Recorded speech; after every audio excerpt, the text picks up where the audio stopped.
Welcome, welcome, welcome to Innovators Anonymous. My name is Colin Weitzman, going to be your guide today. And this is a definitely pretty exciting episode. We have two current high school students at my alma mater, Strathaven High School. They recently came from a pretty amazing journey, riding their bikes over 1,500 miles from Philadelphia to Key West, Florida. All for a cause that they'll get into in a moment, supporting the caregivers of individuals that have Alzheimer's. We have Walter and Charlie. Guys, thanks a lot for coming. Super excited to chat with you. Yeah, thank you for having us. Thank you. Excited to be here. Awesome. Well, first, want to just kind of get into what it was that this ride was to support. Ride for the A's, I believe, is what the group name is called. What is it for you? Like, what does it mean? And how did you kind of pick this cause in specific? Yeah. You can get it. All right. Ride for the A's was a fundraising campaign for Play for the A's, which is a charitable organization that the Strathaven lacrosse coach Jeff Hewlings created, I think, 7 years ago. And he decided to make a foundation that the lacrosse program would fundraise for each year. And there was a play day tournament style event each year that would fundraise for this cause. Which would all go to Alzheimer's caregivers in Delaware County. Yeah, I think it started with originally the tournament. It was going towards the Alzheimer's, the National Foundation for the cure, and he found out that the foundation wouldn't he didn't know where his money was going to or how it directly helped. So he decided to create his own kind of organization away from the national foundation, where it would help people in the local area, and he could see the impacts of the money directly and how it was helping people. And so we, as freshmen, we would hear about it every year, and he would read us stories of families and how it had helped them and how grateful they were for the money. So we knew for a while that it was a really great cause that was doing a lot of good in the community. Yeah, I think it's awesome. I mean, you always have these big national charitable events that are going to help, whether it's, like finding Alzheimer's cure in general on a national size or a national basis, which is fantastic. I think it's great. But you may not see the actual impact of it because it's on such grand of a scale where, yeah, I'm sure you guys, you're able to see that impact since it's so focused down with being in our general county. Did you hear of any notes from people that your fundraising had affected in specifics, or did you have any stories of people that you helped out? We haven't heard any stories from our money, but we've heard stories of how the money from the prior fundraising has gone. That a woman who needed to go to her son's wedding, I think it was, and she didn't know if she was going to make it because she had to care for her husband, and the money let her have the day off and go to the wedding. Oh, awesome! Oh, that's great. Yeah, you get to hear of these stories of lives they're impacting already. So how did you take that, or what impacted when you're hearing this from the lacrosse coach, make you want to go farther with this charity and do something grander than just with the lacrosse team? We actually had the idea of the bike trip before we decided that we were going to do some fundraiser with it. We had done a few smaller rides. We had rid from Camden to the shore, and we were just looking for something bigger. And I think I threw out as a joke, we should bike to Key West. And then after we started to plan the trip and it started to become more of a real thing, we saw it as a great opportunity to fundraise for a cause, and Play for the A's quickly came to mind because we had seen the impacts of it through the stories that the coach had shared with us. Was that trip from Camden to the shore, was that one of your first really longer trips? what's your guys like, I guess, biking journey? Because, you know, just deciding to go all the way to Key West probably isn't someone's first thing. Like, I just started picking up biking recently again, and I'm still doing like 7-8 miles. I could never imagine doing 1,500. I don't even know if I've read 1,500 in my entire Yeah, I life. think it started with like 3 or 4 summers ago after like we were just hanging out and we wanted to go for a bike ride. So we rode to Ridley Creek State Park, and I think it was Like like, 20 miles. yeah, maybe 10 miles there, 10 miles back. We're like, wow, that was crazy. So then the next summer, we're like, all right, we're going farther. And we biked to the Jersey Shore just one way, 60 miles with no like packs or anything. And the next day we just came home. So we had never biked more than 2 days in a row. We had never biked more than 60 miles. We weren't like, I think I rode my sister's bike on that trip. So we weren't super big bikers at the time until getting ready for this trip. We decided to get into it more. There you go. I mean, what kind of planning goes into this? Because obviously you're going from a what you guys were doing 1-day journeys, like afternoon bike rides, to, you know, one that takes several days. I think even several weeks. Like, how long was the trip again? 32 32. days. Yeah, it took a Yeah. month. So going from 2 days to a month, long gap there. A lot of planning. Like, how long were you guys thinking this trip through? You know, before you actually went on. We had the idea for about a year, active planning about 6 months. Yeah, there was a lot that went into it. Yeah, we started like talking about it like the end of our sophomore year, and then the whole like over the summer we didn't do much, and then most of the school year of our junior year we started to get into the details, and we bought bikes at the beginning of that year and started riding them and planning out our route and the itty bitty details. What are the differences in, you know, like the bikes that you guys were using versus maybe one that, you know, you might get on an average day? Like, someone might have like a 4-speed bike, like that's made for just regular riding. Like, how were what you guys using maybe different from that? I think our bikes were kind of in between the just everyday, like the everyday ride around town bike, and then like a high performance road bike, because those road bikes, you're not going to be comfortable for 30 days bent over like that, going at those speeds. And we needed something that could hold our packs. So we had to we made some friends at the bike shop that were super helpful. The Cycle Fit down in Swarthmore, they told us what we needed and what we were going to want to go with. So our bikes are kind of a perfect model for this kind of journey that can hold packs. You can go fast enough, but you're still going to be comfortable. What's the so what was going into each of your stuff? So do you remember like how, like what gear you guys had? Like what's the stuff that you were carrying on your trip? We each had a bike, and we started off with 4 panniers, which are the bags that attach to your rack. 2 on the front and 2 on the back. It's like attached right off the wheel. And then I had a tent on my back rack. And Walter, I don't think you had like your shoes or something on your back rack, but Yeah. and then we had camping gear, Yeah, so we had clothes, bike repair stuff.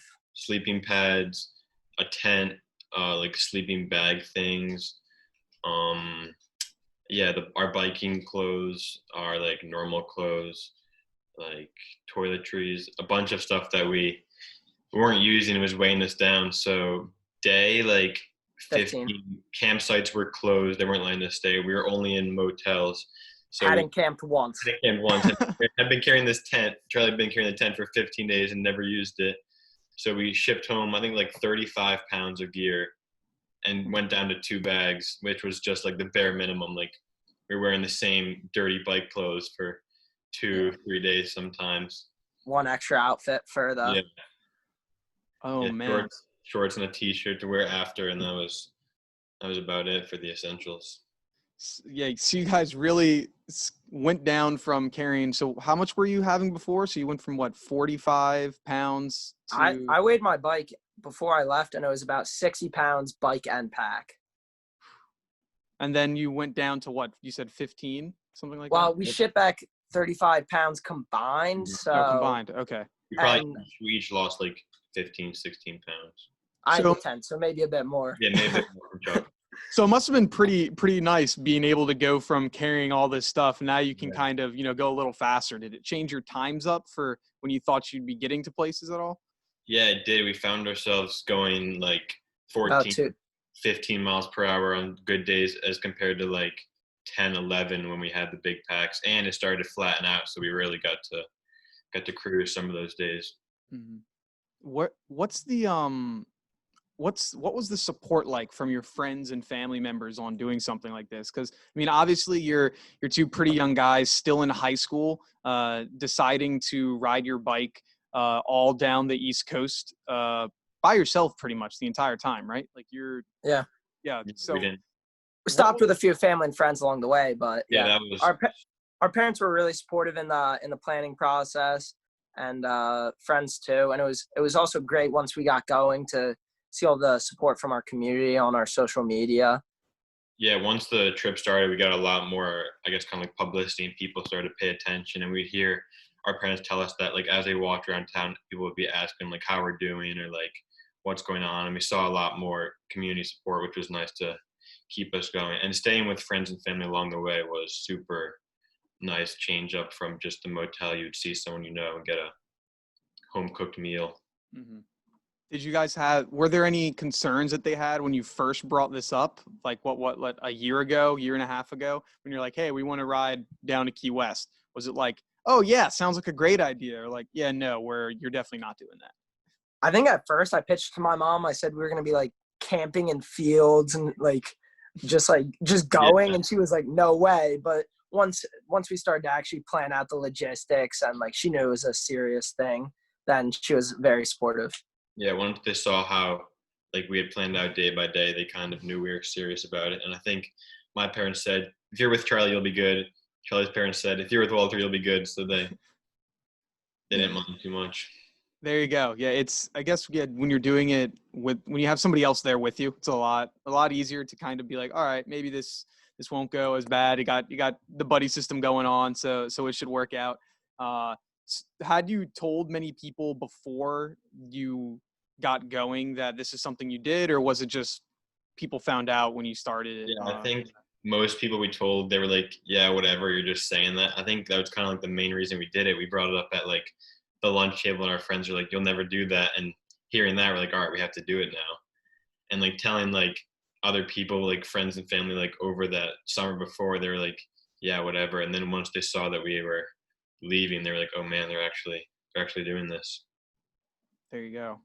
Now, obviously, with the timing of of the trip, you might have came into a couple of difficulties with everything. With I mean, at least currently when recording, I mean, not currently, it happened. It already happened, but there was a pandemic going on, obviously, with your trip. Like, what kind of difficulties did that throw into the case when you're out biking throughout the East Coast, and each state might have their own rules, regulations on what you Yeah. guys can do? We actually got to leave 10 days earlier than we were originally planning because school ended 10 days earlier. But we could have left 15 if it weren't for the Delaware County lockdown, because we're doing it within an organization, so we have to adhere to all the Yeah. laws. Mm-hmm. But and Delaware the state was also on full lockdown, but we went through there in one day, never stopped or interacted with anyone, so we were good and didn't have to quarantine, which worked out well. And overall, there wasn't too many negative effects from COVID.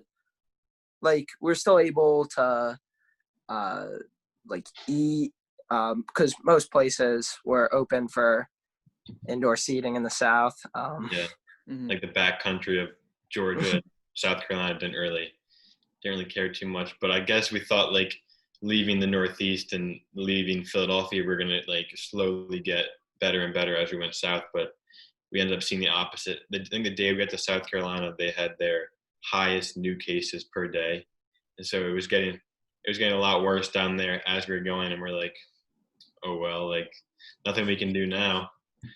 Yeah, at that point, there's no like turning back. You can't be like, all Yeah, right, we'll just go home. Like, we'll be all right. Like, you're Hope way too far for the into it. best.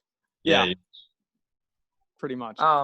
There was some other We experienced it was right during the riding too, was during our trip, and we didn't experience too much from that except for like in Baltimore. I think we had to like do like a few block detour because the street was closed down. It was also pretty cool to go through like DC during the protest. There was like the whole street blocked off, and the protest came by like where we were staying. And in Richmond on Monument Ave, I think a week after we left, the monument we biked by of Robert E. Lee, I think it was taken down, which Oh was, wow. I guess it was Yeah, cool that we were going like at this time to see these things happening. and I forgot who it was in Charleston. Like the day we were there, or the day before we got there, some Yeah. statue was removed in downtown. Oh wow. So you're going through like pretty crazy time in American history, seeing the literally, monuments being taken down, protests happening. Uh so you're going through a whole bunch of different stuff. At any point were you guys like scared at all? I mean, I know you're just riding by, so it's not very long that you're going to be in an area, but was there any Yeah, like fear? I don't we think we went. were scared for our safety. And I think like we knew we were just biking by, so we weren't going to have to get involved in anything. But I think it was mostly just interesting to see it happening out in real time, not just watching the news, but being there during it. Mhm. And then so like kind of going back, like how many miles was it that you guys were going each day? Like, and what was like a typical day like for you when you're on your trip? We did about like 50 to 70 miles a day. The maximum we did was 75. Yeah, 75 up in that range. Yeah, average day, we usually wake up at about 7, pack up, hopefully be out of the hotel room or wherever we were staying by 7:45, 8. Granola bars for breakfast. Every now and then we'd get some Waffle House or something for breakfast, but usually granola bars. And a lot of the times there wasn't much options for lunch. If you're going through the middle of nowhere, it's all right. There's one gas station. Yeah, I guess that's where we get lunch. like, you'll hope they have something to eat. We had some like backcountry barbecue one day, just gas station fried chicken some days, whatever you could get your hands on around lunchtime, you'd stop.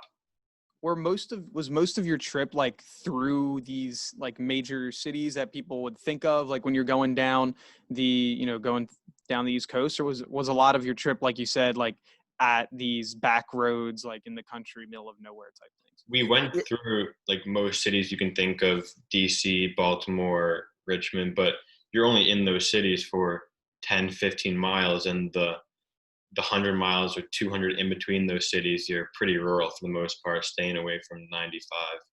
So we weren't in the cities, but you don't feel like that's the majority. The majority was just the country. It is crazy how quick it goes from city to farmland. Yeah. Yeah, because when you think about like, oh yeah, you go by all these cities, like you're gonna be there all the time. Like, yeah, you Yeah. don't think of the hundreds of miles in between. Like, I know when we drove, so a lot easier for us, but we would drive down to South Carolina, like Charleston, see some family, and that road south of the border. I think you guys stopped Yeah, there, right? we Yeah. went through there. Yeah. Yeah, that those like 100 miles, like where every single mile they have the billboard saying, "Oh, you're 80 miles away. Oh, you're 79 miles away." Like, there's a lot of that just That's all mindless that. road. Yeah, Yeah. For us, it was just like cornfield after cornfield with no signs and no cars. And then you see up ahead a giant guy in a sombrero, and you're like, oh, we're at south of the border now. well, what was it that, I mean, obviously you're riding, but are you guys listening to any music or podcasts or anything your entire way, or is it just you and your thoughts, like for the 1,500 miles that you're going? We did a mix of both. Yeah, the first few days, I think it was just nothing but our thoughts, and we were quickly running out of topics to talk about as we biked. So we actually listened to like I think 50 hours of Harry Potter audiobooks, which was nice. We'd be biking, we'd get bored, we're like, all right, we're gonna listen to some Harry Potter, and then we got bored of those and switched to music. But we were kind of running out of options by the end. But we would each put like one AirPod in so we could connect to one phone and listen to the same thing. and still hear traffic going by us. Oh yeah, yeah. That's pretty smart. Don't even think about like. So I guess you can't go too far away from each other then when you're Yeah. biking, or it'd Yeah. be tough. Yeah, that was the nice part about having the AirPod, and I didn't have to look back to make sure Walter was still with me. The AirPod would Yeah. disconnect if I got too far. Yeah, it's like okay, I gotta slow down a little bit. Okay, now you gotta speed up a little. Yeah, once it started cutting out, he'd have to turn around and look back. It had pretty good range, though. Oh, there you go. Are you guys? I mean, you guys mentioned like you might be leading in front or in back. Like, is the draft like would you guys like have somebody being up front? So it's like, all right, you take the wind or somebody else, or is it just kind of you're just riding along? We did both. We'd ride front back, especially if it was windy or if you're in traffic, like if there's cars coming by, you can't be riding two by. But if you're on a nice path where you can have a conversation, we'd ride two by and chat. But yeah, we weren't really, we wouldn't like plan out lead guy and then like switch meticulously on a schedule. But you do notice on a windy day when you get behind the other guy and you can duck down into their draft, it's much easier. And so every now and then when we were out on like a busier road, you would try to switch and get the back position. And so I remember going kind of off of your difficulties of something like that. I know, Charlie, you had mentioned that you had gone through flooding, I think it was. Flooding definitely doesn't go with biking at all. Could you kind of touch on what were some of those other difficulties that you guys were experiencing on your trip? Yeah, we're not real like bike guys, so we didn't really know what we were doing, and we hit this flooding in North Carolina. It was a reservoir that had flooded over the road, about 1.5 feet of water. Yeah, it was like at our knees. My knees, Walt's ankles, but and we just were like, all right, we don't have a choice. Like, we're not going 20 miles around, so I guess we're going through. And we just brought our bikes right through. We had waterproof packs, though, which almost worked as like floaties for our bike. If you could seal them up tight and they would fill with air, your tires would be off the ground and your bike would be just floating across the flooded road. And we didn't really expect that because it hadn't rained on us very hard, but apparently it had been raining a lot down there. I think, it rained the day before, wasn't it? And so we get there, and the first one was just like, maybe 100 yards. 100 yards across, and it was like kind of fun, like an interesting little something. Mixing it up.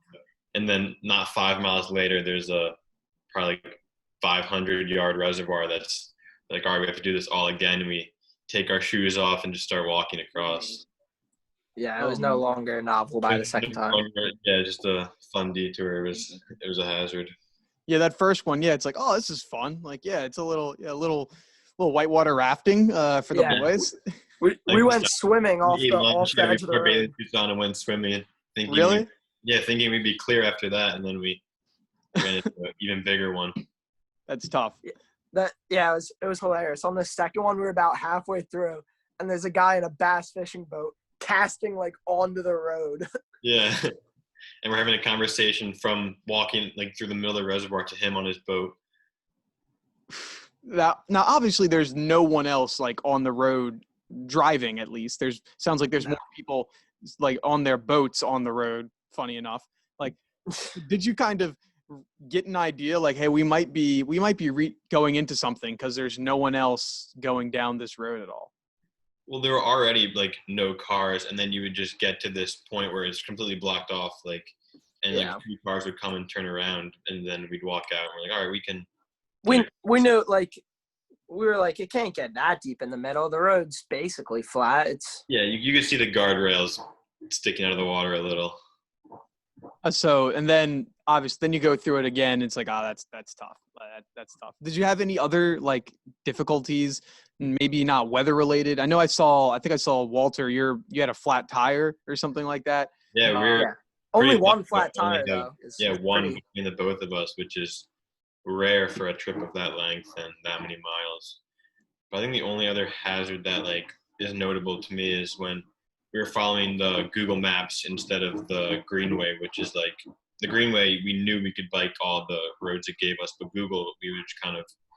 It was nice for the most part, but at this one point in Florida, we were like way back in like central Florida, and it had just stormed, and there was a sand road that was just not bikeable at all for like 2.5 miles that we had to walk, and it was hot and buggy. And it had up to knee deep water Yeah, crossing over like this. rolling like puddles and hills, and it was not clean. Like the reservoir at least was clean. This was dirty, still black water. Yeah, that we just wanted to get out of as fast as we could.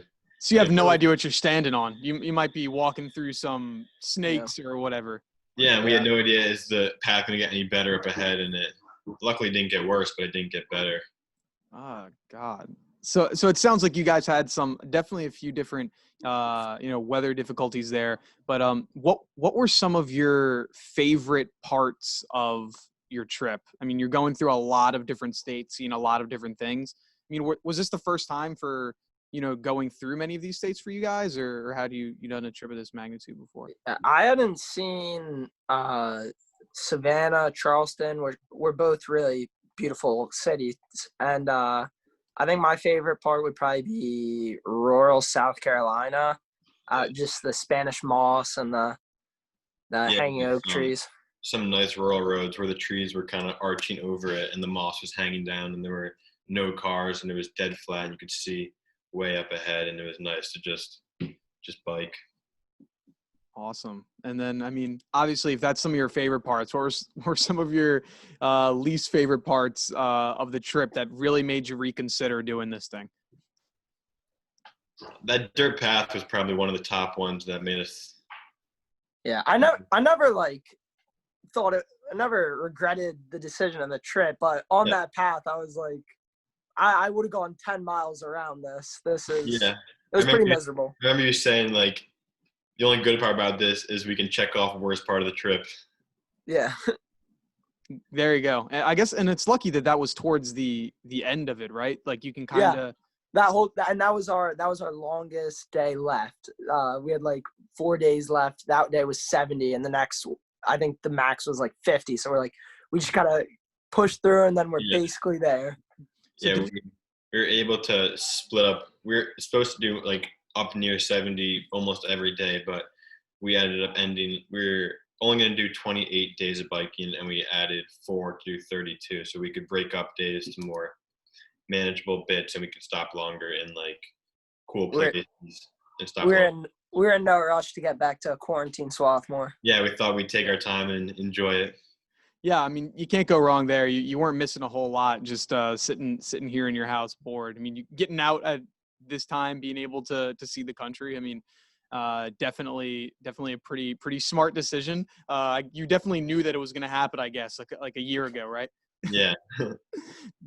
So were you guys thinking about changing like anything at all, like leading up to it? Like, March hits. I know Walter, we were speaking earlier, and you're in class March 10th, and your teacher's like, we'll see you Monday, and it's like turns out no, you're not. Like, was there any time leading up to this that it's like we might have to push this thing back, alter it a little bit? Yeah, we were waiting for Delaware County to go from the red to the yellow, and we didn't know when it was going to happen, and we were just hoping it happened sooner rather than later. And luckily, like June 5th, they announced they were going to open up. But for that week leading up, when we had learned from our foundation that up until like the unessential travel ban was lifted, we weren't able to leave, so we were just kind of keeping our fingers crossed. There's nothing we could do. We only knew that we weren't allowed to go until like 2 weeks before, though. Yeah. That leading up to that, I was like, I never questioned. I was like, yes, I'm going on the trip. But people like ask, is the trip going to get canceled? I'm like, no, I'm the one who would cancel it. Decision. I don't plan on canceling it. What kind of preparation are you guys doing? I mean, obviously when people are running marathons, they're doing like, they might do a ton of mileage beforehand. Or you guys just kind of like, I mean, I ride a couple hours a day. I'm ready for this. Or is like, not even that. A couple hours a month leading up. We did 70 back to back in September. And then from September to, I think when we left, we had like school of sports that kept us in shape. And I have a Peloton that I would ride every once in a while, but no rigorous training schedule. Yeah, the preparation was more in the logistics than the actual training. We knew we could persevere. It might be sore, legs might be sore for a few days, but I don't know. I always told people when they asked if I was training, I was like, first week we'll be training for the second for the third, and then we'll be there. Yeah. Yeah, I guess it's helpful that it's if you're going through like the Rocky Mountains or something like that, and it's a lot of uphill, downhill, then Yeah. probably would have needed. But I guess it works out if it's not, not too hilly. I mean, was most of the trip like pretty flat, or did you guys have a lot of mountainous Yeah, sections? we found that like up until like DC and Raleigh, it was fairly hilly, and after that, which was like day 10, it flattened out. But I thought the hilliest days were like in Maryland, like first 5. Yeah, first couple days. Yeah, we did. What was it? 4,000 feet of elevation and like 30 miles. Yeah, that one day was just a ton of climbing that we thought it was going to come later down. Yeah. It's nice, at least on the bright side, it's nice to get it out the way. And then it's pretty much like, oh, wow, I was complaining about that. So much easier. Yeah, and we had more weight and less training, more hills. So the flat part's that much easier. Once we got south into the coast, though, it was flat, but it was also really open, allowing winds to pick up, which could be strong headwind is just as bad as a hilly day. Yeah, at some points you'd be on a flat road going as slow as you would be up a hill.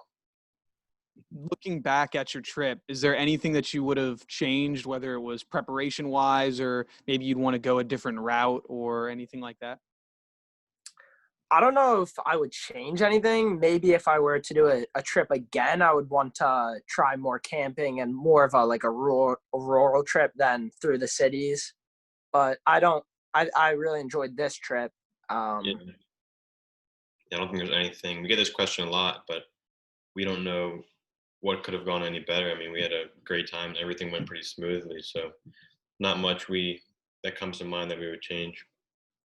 And then so you mentioned that you guys had thought of this trip before.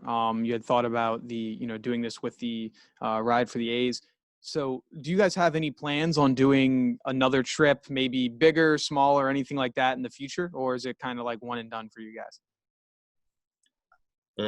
Nothing planned yet. We're kind of enjoying the aftermath of this first one. I don't know if I would go any longer than 30 days. Going to California?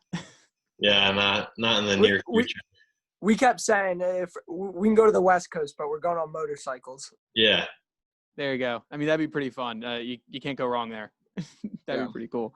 Awesome. What was that? I said definitely interested in doing like more adventurous trips and more giving back to the community. Those are two things that I'm interested in now, but nothing directly planned. Yeah, I've heard that we saw a guy and we'd heard from other people that the Pittsburgh to DC, there's like a trail that's nice to bike and camp along the way, which is like a week, which seems like other things like that seem fun, but I don't need to do a month of biking again. So were you guys like into camping beforehand? Had you guys done it a lot, or was this like kind of your first experience? Before you weren't able to camp, first experience with it? No, I'm not. Neither of us are really big campers. I've done it a few times, but yeah, it wasn't our first. Our practice ride we did, which was up into like the Poconos. We camped that night, and that was like we thought that was going to be every day biking 70 miles, setting up a camp, cooking food on a little cook stove. So that was kind of our practice run, and that was probably the first time I'd been camping in a while. So there you go. For first time, or not first time, I guess like new experience for everything. Yeah, and then it never really happened on the actual trip. That's unfortunate. That stinks. Getting ready for new experience. But I mean, hey, whatever. You guys got a pretty cool experience. Otherwise, and then obviously you guys raise over $23,000, which is insane, like huge. How is that compared to what you guys thought you were gonna do, and then what you ended up raising? Yeah, our original goal was 15,000, and we were at 12,000 before we left, and like right as we got going, a lot of the publicity picked up and donations just started rolling in. It was great to see that people were interested and they were just giving back to their community. Yeah, I think we were like pushing hard for the fundraising leading up to it, asking people and trying to get like out into the press and stuff to try to get the 15,000 like before we left, and we had 12,000 before we left, and we thought, okay, we'll get the last 3 along the trip, and then we ended up getting another 11,000 as we were biking every day. We just see the donations coming in and more people reaching out. Oh, that's cool. That's cool. So, I mean, obviously this was a bigger thing than just you two. You guys definitely had a lot of support. Like who are some of your guys' biggest supporters that really helped get this trip done for y'all? Both our parents were very supportive. All the people over at Cycle Fit with the Especially actual biking gear. Right, yeah. I remember every time we'd go there, he'd ask us, "Oh, what are you doing for this? What are you doing for this?" And we go, "I don't know. We're asking you. We don't know what we're doing." You tell me, and we would, whatever you said, we'd go with it, and it all went very smoothly as far as the biking part went. And then our parents helped a lot with the logistics and hotels and budget and stuff. So it's, if my math's right, it's the 1,500 down. How did you guys get back to Philadelphia? My family drove down, met us in Key West, and drove us back. Okay, so it was not a lot easier going back, not having to bike. How was it? How was it different? Were you guys going like on the same? I mean, most of the roads you're probably going up are like the same ones. Like where we were on I-95. We're 95 the whole way. Yeah. Yeah. You don't really get a view of anything. We didn't drive on any of the same roads we biked on. But oh, it was man. To see. Every now and then we'd see like a view like off, like when going through Wilmington, you're like, oh, there's the place we went by. Or yeah. It was weird to be in the car for like 5 hours and you're at the same town you biked to 5 days ago. Yeah, it really puts into perspective how like big of a distance things can be. Where it's like, dang, it took us, 5 hours to get through something. It took a week. Yeah. I remember when we reached Florida, I like in my head I was like, we made it, like we're there. 10 days later. 10 days later, we're still in Florida. Well, you guys stayed down there for a little while. Then. You get in. It took 8 or 9 days. We took 1 or 2 rest days in Florida. Yeah, but we're still biking for like I think like 7 or 8 days of biking to get from the top of Florida to the bottom. Yeah, because we were taking it a bit easier than we were for the rest of the trip, but still, it was a long way. Yeah. Yeah, you don't realize how long like Florida is. Yeah. Were you guys going past like like Disney World and all that, or kind of staying far away? We actually went to Universal because we stopped in Orlando for a day. It was we had a rest day planned in Orlando. We had nothing to do, so and we'd been listening to Harry Potter for 50 hours. Had to go check out Harry Potter World. I mean, you have to. Yeah, we had to. Awesome. Well, it sounds like you guys had a fantastic trip. I loved looking at it through the social media that you guys were having. I think your sister Abby, fellow classmate of mine, it was cool connecting with her for a little bit. Was helping you guys out. But where could people, if people wanted to read back up on your story or look to donate some more money, where could people find you guys to go do that? We have an Instagram which is just called Ride for the A's, and they can scroll through and look at our day by day. Abby did a great job with the Instagram, posting all the pictures we took, and I think everything we post on Instagram is also on Facebook and on our website, which is also Ride for the A's. There's more information and the donation links. .org. Yeah. That's crucial. Got to know the .org. Awesome. Well, thanks a lot, guys. It's been awesome chatting with you.